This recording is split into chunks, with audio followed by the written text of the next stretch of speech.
Hello દર્શકો, સુપ્રભાત, જય શ્રી કૃષ્ણ. કેમ છો સૌ? આપણો દિવસ શુભ અને મંગલમય વીતે તેવી શુભકામના. આજે આપણે વિષ્ણુ ભગવાનની શ્રેણીમાં આગળ વધીએ એ પહેલા આપણે પ્રાર્થના કરી લઈએ. શ્રી ગણેશાય નમઃ, શ્રી સરસ્વત્યે નમઃ, શ્રી માતૃપિતૃ ચરણ કમલેભ્યો નમઃ, શ્રી વિષ્ણવે નમઃ, શ્રી નારાયણાય નમો નમઃ.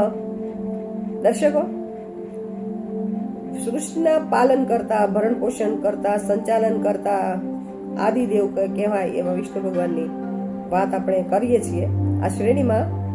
હવે વિષ્ણુ ભગવાન જ્યારે એ આખી સૃષ્ટિનું એને સંચાલન કરે છે, તો સૃષ્ટિ ઉપર જ્યારે જ્યારે જે પ્રકારની જરૂરત પડે ત્યારે ભગવાન જુદા જુદા અવતારો ધારણ કરી અને આવે છે.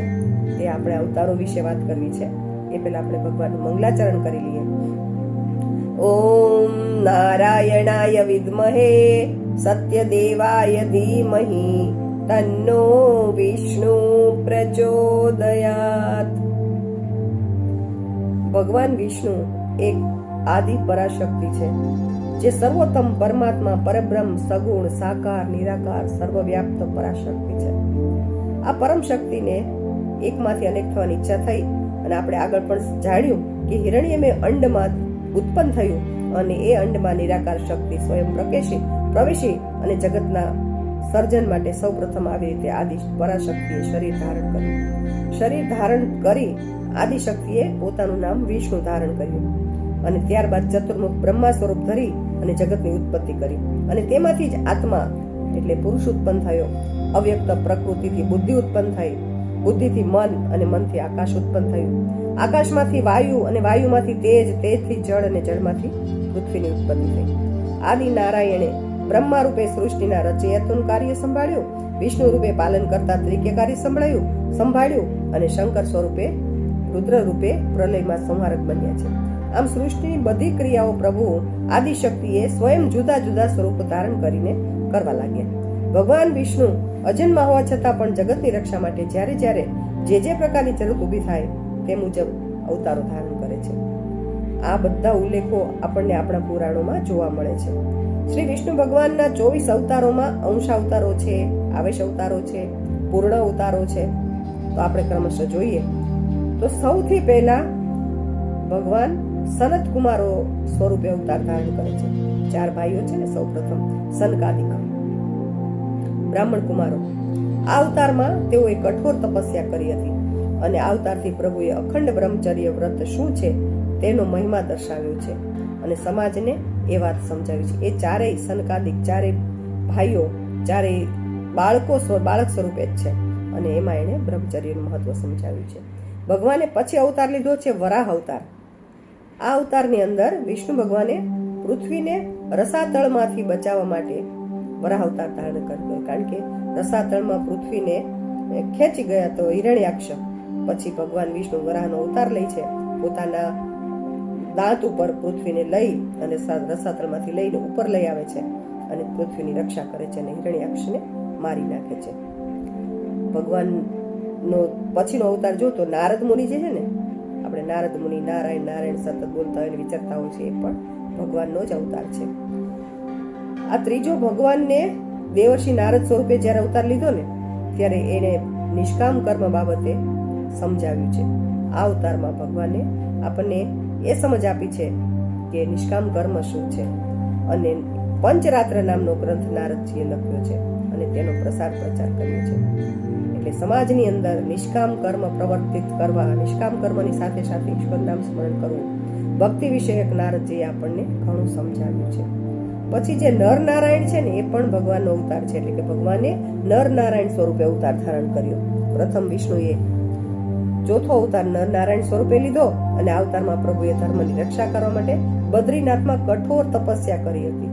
સમાજને તપનું મહત્વ સમજાવ્યું હતું કે તપ પણ જરૂરી છે. દેવતાઓ અને અસુરો જ્યારે તપનું મહત્વ સમજ્યા ત્યાર પછી નર નારાયણ ભગવાનની પૂજા કરી હતી. કહેવાય છે કે આજે પણ બદ્રીનાથની અંદર નર નારાયણ ભગવાન તપસ્યા કરી રહ્યા છે અને તપના સ્વરૂપે આખી સૃષ્ટિ સરસ રીતે ચાલી રહી છે. પછીનો ભગવાન અવતાર છે કપિલ મુનિનો.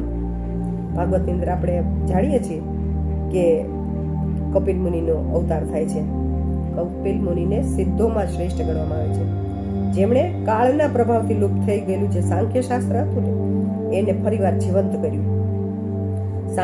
સાંખ્ય શાસ્ત્ર શું છે એ સમજાવ્યું. સિદ્ધપુરમાં બિંદુ સરોવરમાં પોતાના માતા દેવહૂતિને તેમણે ઉપદેશ આપ્યો અને તેમનો ઉદ્ધાર કર્યો હતો.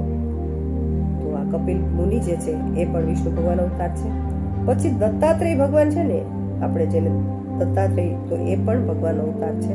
તો ભગવાનના અવતારમાં મહર્ષિ અત્રિ અને એના પત્ની સતી અનસુયાના ત્યાં દત્તાત્રેય નામથી ભગવાને અવતાર ધારણ કર્યો છે. પ્રહલાદ જેવા ઘણા બધા ભક્તોને બ્રહ્મ વિદ્યા શું છે તે દત્તાત્રેય ભગવાને સમજાવ્યું છે અને ભક્તિનો પ્રચાર કર્યો છે. યજ્ઞદેવ ભગવાનનો સ્વયંભૂ મન્વંતરમાં પ્રભુએ આકુતિના ગર્ભથી પ્રજાપતિના પુત્ર રૂપે યજ્ઞદેવ નામથી અવતાર ધારણ કર્યો છે. પછી વૃષભ અવતાર, ભગવાનનો 8મો અવતાર વૃષભ અવતાર છે, જે મેરુ દેવીના પુત્ર રૂપે અવતાર ધારણ કર્યો છે. આ અવતારમાં તેમણે સ્ત્રીઓ માટે ગૃહસ્થાશ્રમ આદર્શ અને શ્રેષ્ઠ છે એવું સમાજને આ અવતારથી સમજાવ્યું છે, પ્રતિપાદિત કર્યું છે કે સ્ત્રીઓ ગૃહસ્થાશ્રમમાં જ હંમેશા સલામત હોય છે. સ્ત્રીઓની સલામતી વિશેની વૃષભ અવતારમાં સમજાવે છે. પછીનો ભગવાનનો અવતાર છે 9મો અવતાર પૃથુ અવતાર. તે બધા માટે આદરણીય છે. એવા આપણા જે ઋષિઓની પ્રાર્થનાથી ભગવાન વિષ્ણુએ આમાં અવતારની અંદર પાર્થિવ શરીરની અંદર એટલે કે પૃથ્વીનું રૂપ ધારણ કરીને ગાય રૂપી પૃથ્વીથી દૂધના રૂપમાં અન્ન વગેરે તમામ માનવ જરૂરિયાત વસ્તુઓનું દોહન કર્યું હતું. પૃથુ અવતારમાં ભગવાને પ્રજાના જીવનની રક્ષા કરી હતી. વિષ્ણુ ભગવાનના 24 અવતારો છે, પરંતુ આજે આપણે આ 9 અવતારો વિશે જાણ્યું. બાકીના અવતારો વિશે આપણે આવતીકાલે જાણીશું. ત્યાં સુધી આજની વાત ભગવાન વિષ્ણુના ચરણોમાં અર્પિત કરી આપણે આજની વાત પૂરી કરીશું. વસુદેવ સુતં દેવં કંસ ચાણુરમર્દનમ દેવકી પરમાનંદં કૃષ્ણં વંદે જગદ્ગુરુ. શ્રી કૃષ્ણાર્પણમસ્તુ. આવજો. આવતીકાલે ફરીવાર મળીશું.